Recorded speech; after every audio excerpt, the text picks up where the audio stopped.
Hey y'all, welcome to another video from Fabricable Garage. In this video, we're going to be going over just some updates on the lawnmower. As you can see, I got the motor out and upside down.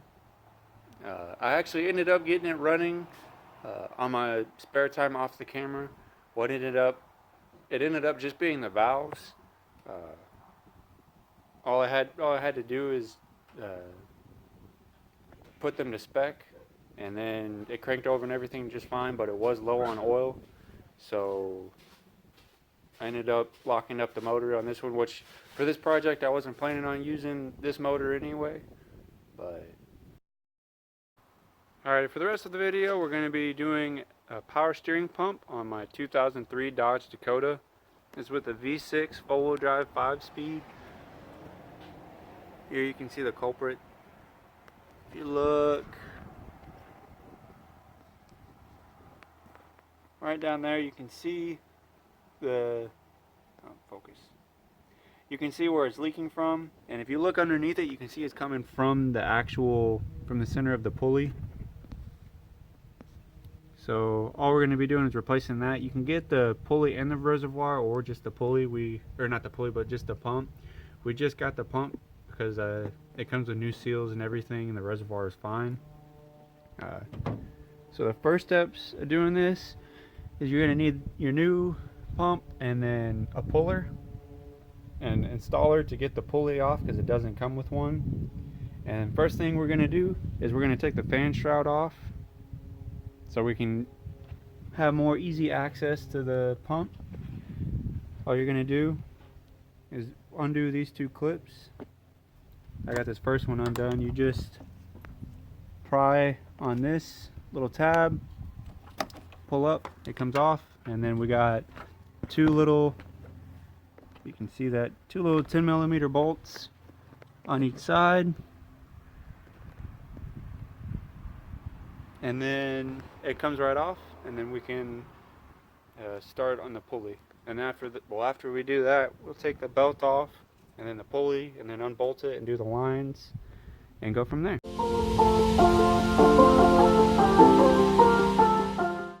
Alrighty, so as you can see, we got the fan shroud off, and that gives us a whole lot more space to see what we're doing and work. So the next step is going to be to take the belt off.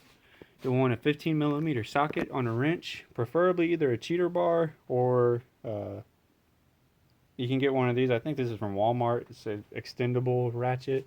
But all you'll do is just put it on there and put it on tighten, and then press down, and then you can pop the belt off. So we'll go ahead and do that real quick.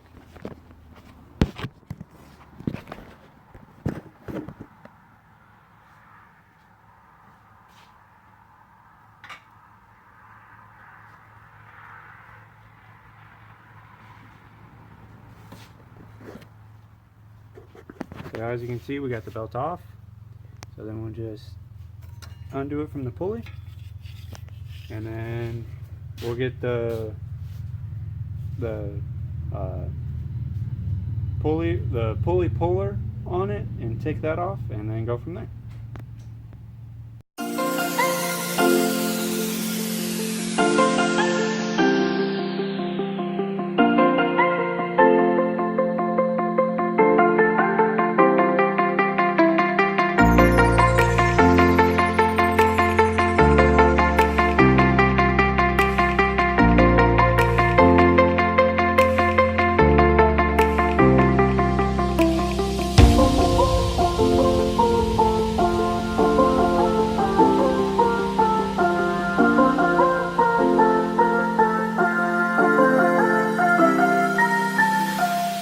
As you can see, we got the pulley off. So the next thing is going to be those 4 bolts right there. That should take it off, and then we just got to take the reservoir off of it and put it on the new one, and it should be good to go. As you can see here, you can see it's where it's worn at that seal. That's what's causing it. It also has a little bit of play. It'll focus.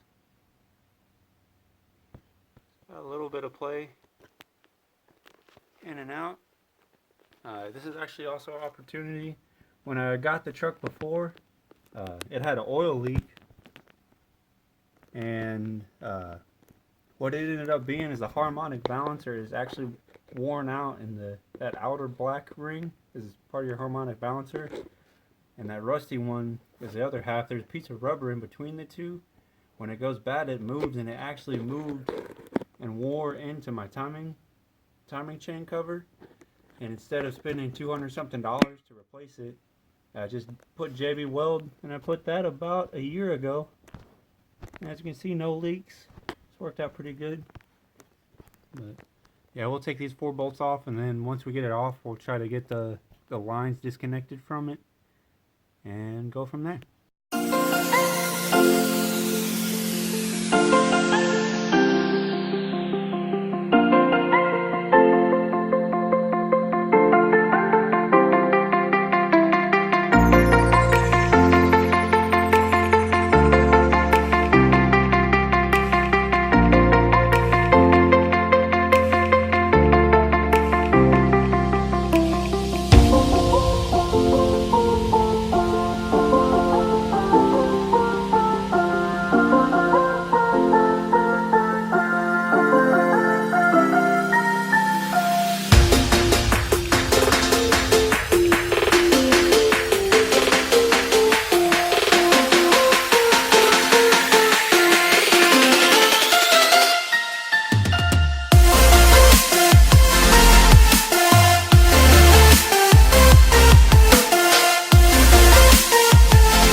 Alrighty, so we ended up having to take out the bracket bolts. I was kind of trying to avoid that, but there's really no way to take it out.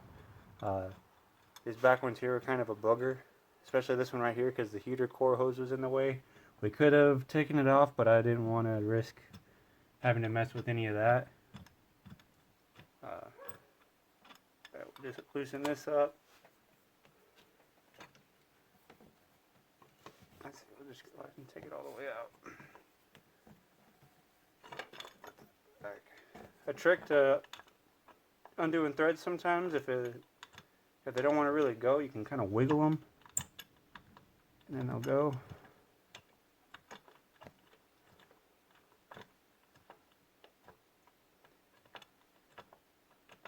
And if you saw in the time lapse, the only thing I could really reach on here was a wrench, but obviously with that short wrench I don't have a lot of leverage. I'm also not the strongest either, so what you can do is you can actually stack wrenches like you saw to get more leverage, so it's easier to undo. We'll go ahead and take off this bracket and get it cleaned up, and then start taking apart that pump.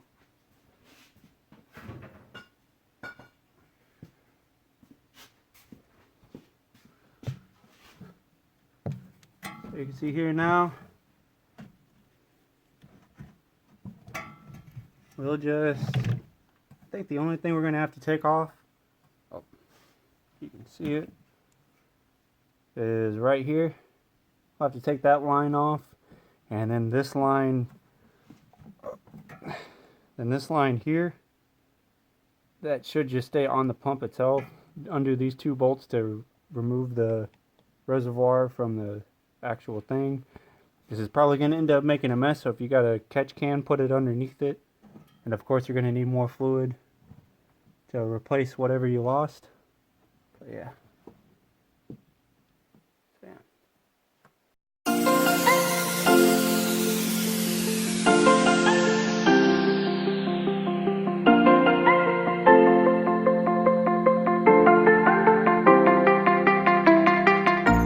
So we got it all taken apart. It's just those 2 bolts, like I said, on the back, which I'll grab those real quick.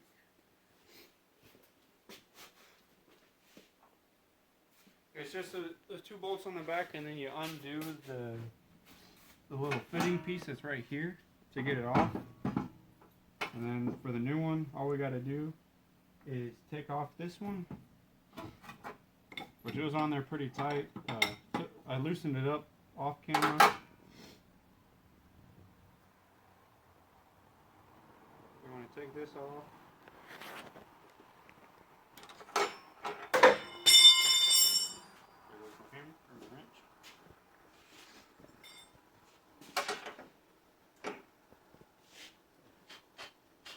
These don't come with the seals. They come with the seals, but they don't come with the little O-rings that go where the bolts go, so you want to make sure to pop those in.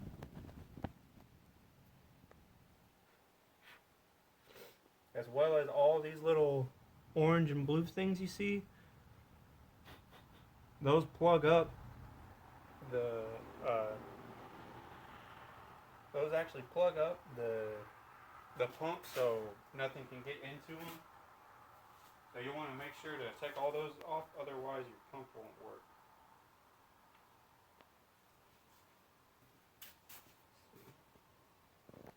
You just want to make sure all your O-rings are there. We'll take those off with a pair of pliers. There should be this little blue one right here, an orange one on this side. Small wrench. And then another orange one. Same thing on the other side. Take all those off. Once you got all that off, you'll take this. It's going to go just like that.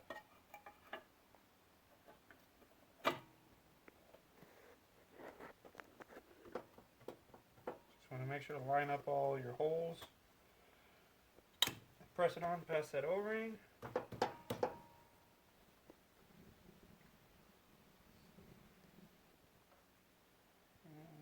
Use this. Just kind of.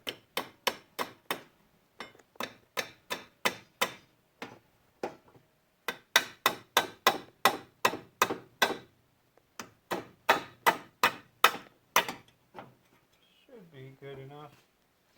And we'll put this. And here, and then on the paper to make sure it says to have your O-ring there, as well as nothing blocking any of these holes. Put that back in.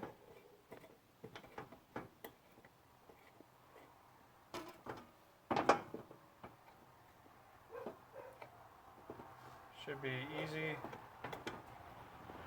It's got a little spring in there, so you kind of got to fight the spring. Once you get it started, with these, just like most things, if it doesn't want to start to thread, stop and make sure you're putting it on correctly, otherwise you could be stripping it.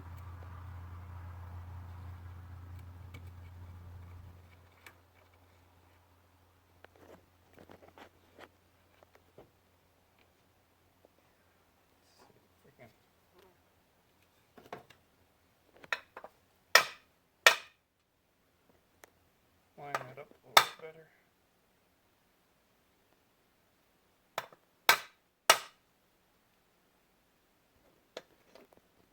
I think that's better.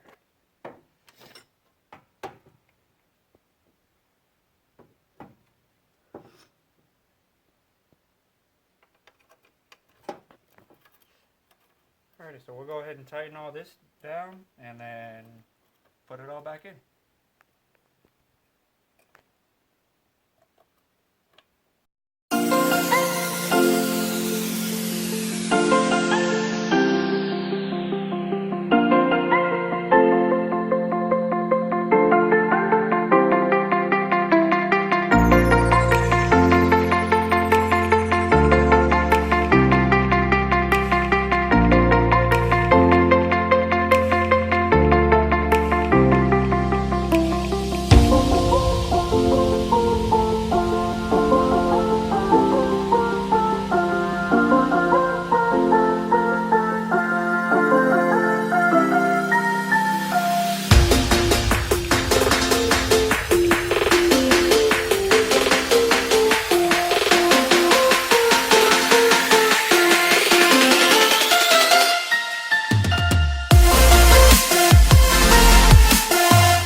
Alrighty, so we got the pulley back on and everything back in place. I ended up, as you can see in the time lapse, I ended up putting the belt back on to help hold it in place, because whenever at first I thought just by holding the bolt and spinning the other it was working just fine, but it was actually just unthreading the bolt. So putting that belt back on there helps to grab it all the way around better than I can. And basically all you're looking for is so that it's flush again, just like it was before. And you can see, just like it was before, everything's fine.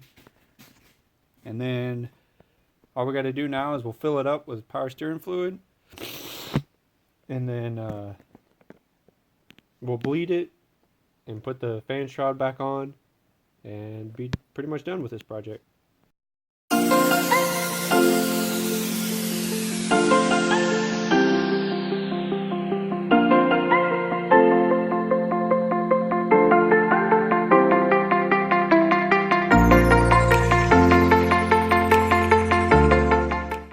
Alright, so we got the fan shroud back on and we got it filled up with power steering fluid. What we're going to do now to bleed it is just keep turning lock to lock left and right, and that'll let all the air out. And as air goes out, you just want to make sure to keep filling it up, and that's pretty much it. If you like the video, drop a like, subscribe, leave a comment, and I'll see you in the next one.